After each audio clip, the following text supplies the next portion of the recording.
Before I begin, I'd like to mention that many of the thoughts included in this devotional I first heard in a sermon at a conference in Mexico, in Mitla, Oaxaca.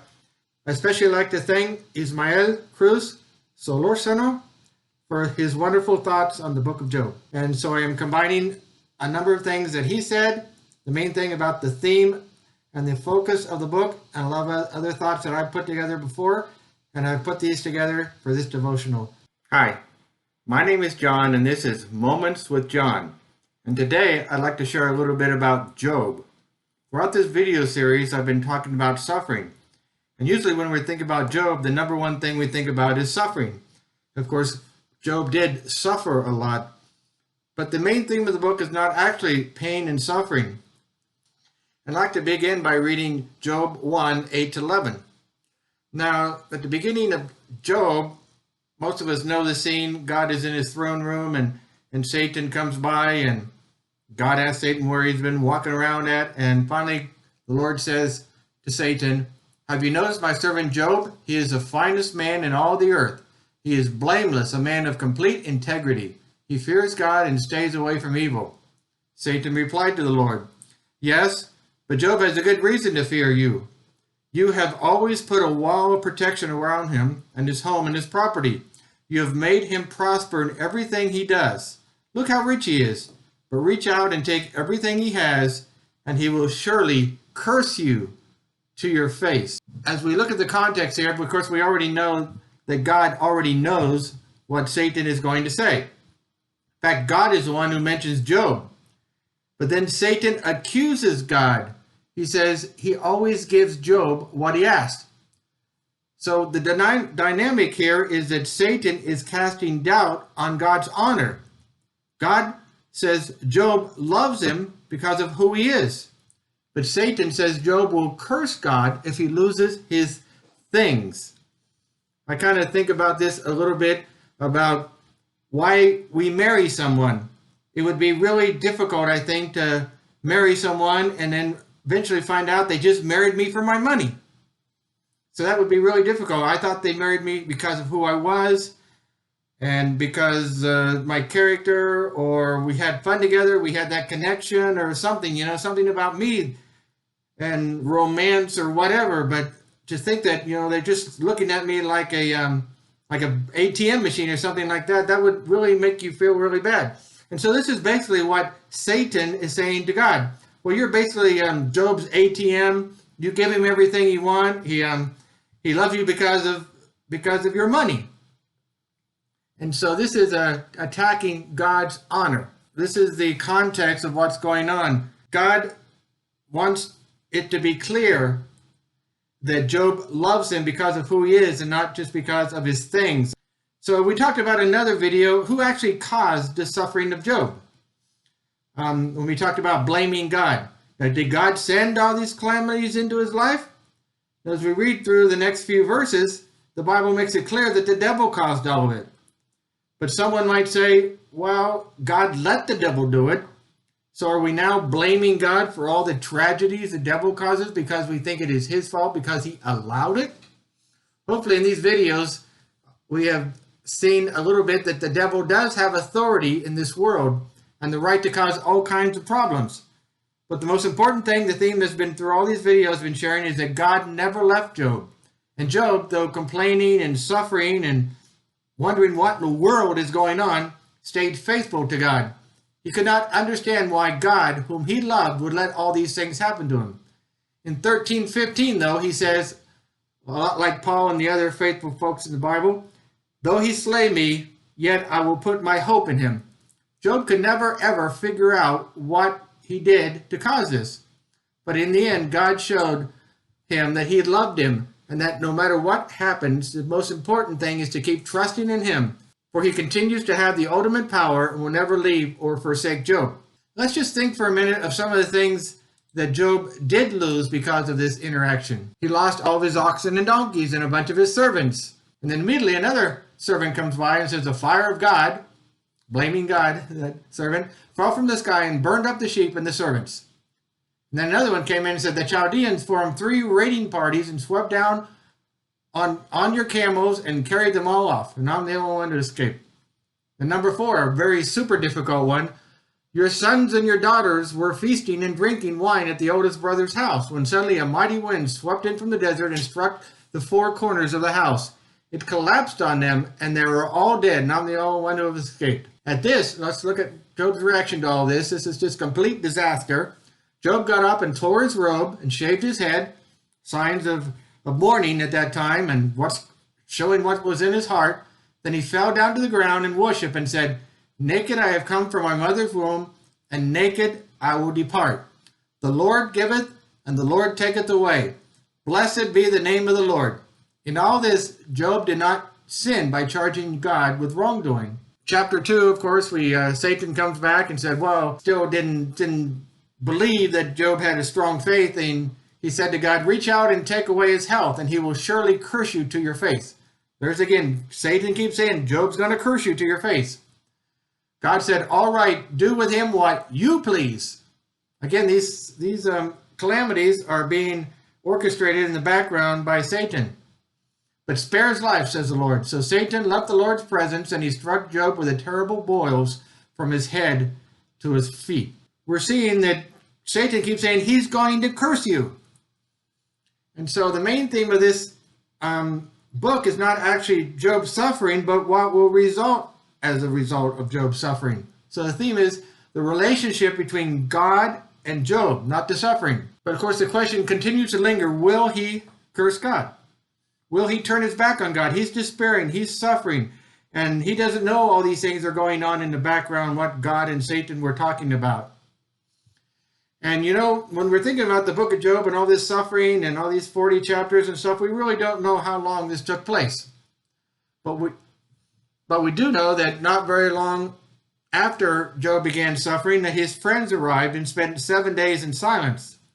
Which actually, thinking about what they said later on, that's probably the best way to encourage and help someone who is suffering, is to just sit with them and just be with them, and not to say a lot of words and especially a lot of cliches. So again, looking back at the theme that we're trying to see in this book, Satan said Job would curse God. And his wife, that's another crazy thing in here, huh? His wife told him to curse God and just forget God. But instead, he cursed the day of his birth. And I'd like to read a few verses that go with that cursing the day of his birth. So in chapter 3, beginning at verse 2, he says that last Job spoke, and he cursed the day of his birth. He said, let the day of my birth be erased, and the night I was conceived. Let that day be turned to darkness. Let it be lost even to God on high, and let no light shine on it. So again, we see that Job is suffering. He is despairing. He is having a really hard time. He doesn't understand this.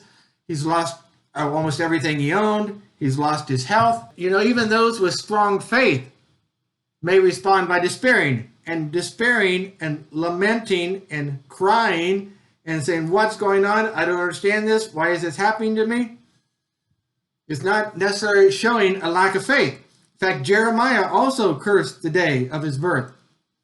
Now, like I say, some people may say that if you complain and despair like this, you lack faith. You have to put on a good faith and just, God's in control, and I'm not going to let my emotions affect me at all, while inside our emotions are just going crazy and we're just completely in desperation and all this. In fact, some people might say, Job, you're being a bad example. New believers will think that life is hard as a believer in God.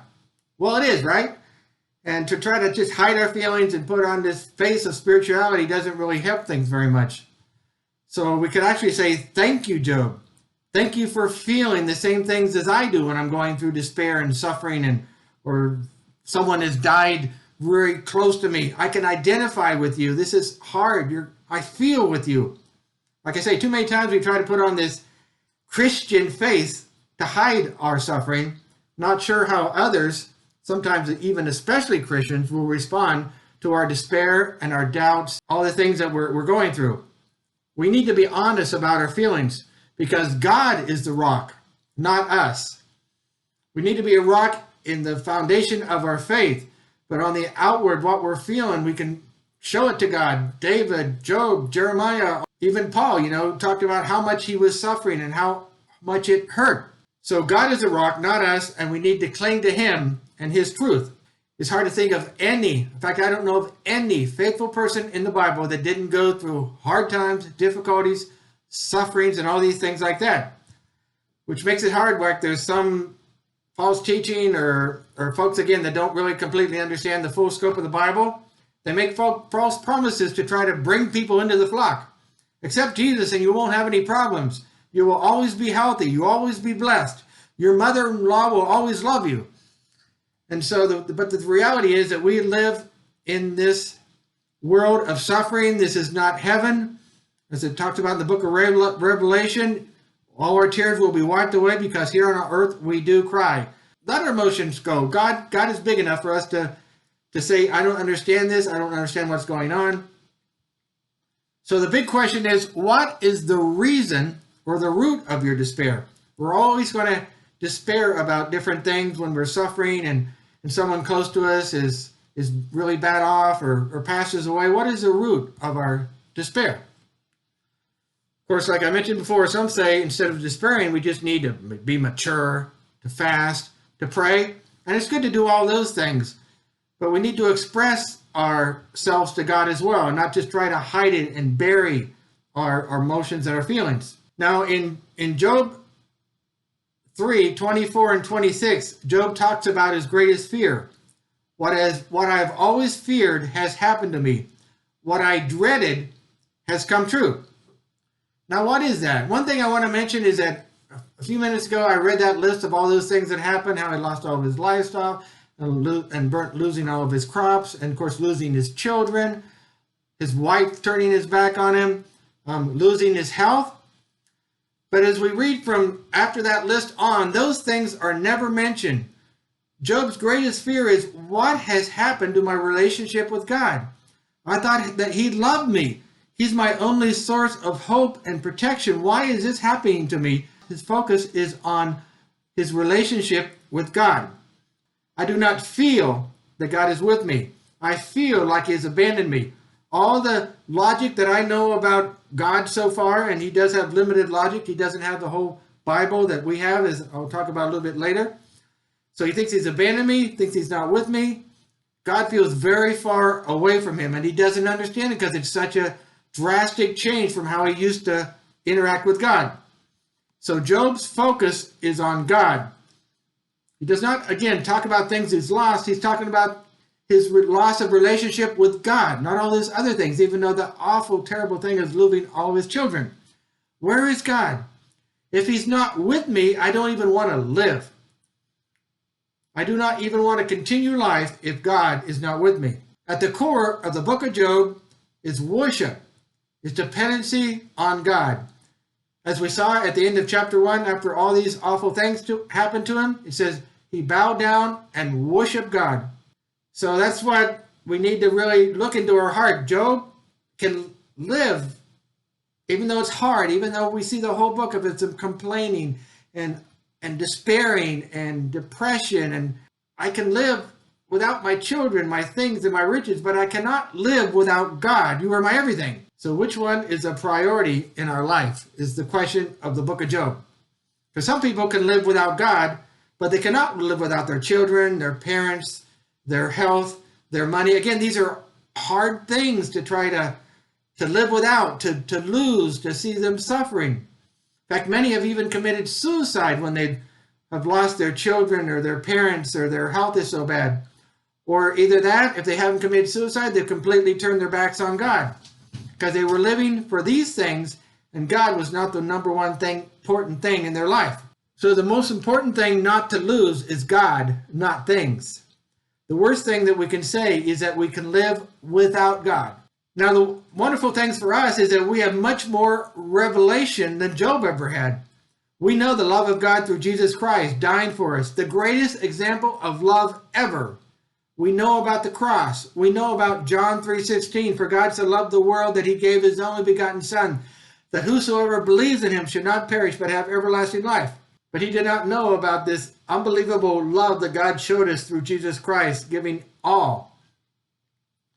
And of course, Job also did not know about the talk between God and Satan. You know, it's great when God does heal, when he delivers. And it would have been great if God would have healed Job just in a instant when those boils came from Satan, or if God had miraculously protected his children and his livestock and his land, that would have been wonderful, and we could really thank the Lord and give him the glory, as he always deserves. But it's even more impactful when someone says, I've had this disease for 15 years, and I'm still loving my Lord as much as I did the very first day. That faithful faith, shall I say, in God, that no matter what the circumstances, again, as we've mentioned about in almost all of these videos, no matter what the circumstances, as Paul said, I am content in God. He's the one that gives me the inner peace and the inner joy and hope and encouragement. This is the way we need to respond when we're praying for something, be it for something of our own or a loved one is going through difficult times. Blessed be the name of the Lord, as Job's words at the end of chapter 1 after he lost everything. Blessed be the name of the Lord. And if something happens, if our prayer is answered as we ask, blessed be the name of the Lord. It doesn't matter. Always blessed be the name of the Lord. The Lord is always worthy of our praise and our glory. And when we face those hard times and situations, again, just to summarize, it's okay to despair, to complain, to doubt, to wonder why, to cry, to weep, to complain, and all of these different things. But at the very root, we need to let our faith in God to be unshakable, that no matter what the circumstances, that in the end, God, though he slay me, yet I will love him. So let that be our prayer. Really let your emotions come out. But behind all that, let us have an unmovable faith in God, that he is there, that he is with us, and of course that unmovable hope that we will be with him one day forever and ever, where he will wipe away all tears and all these difficulties will be gone, and we will be with him forever and ever. Thank you very much.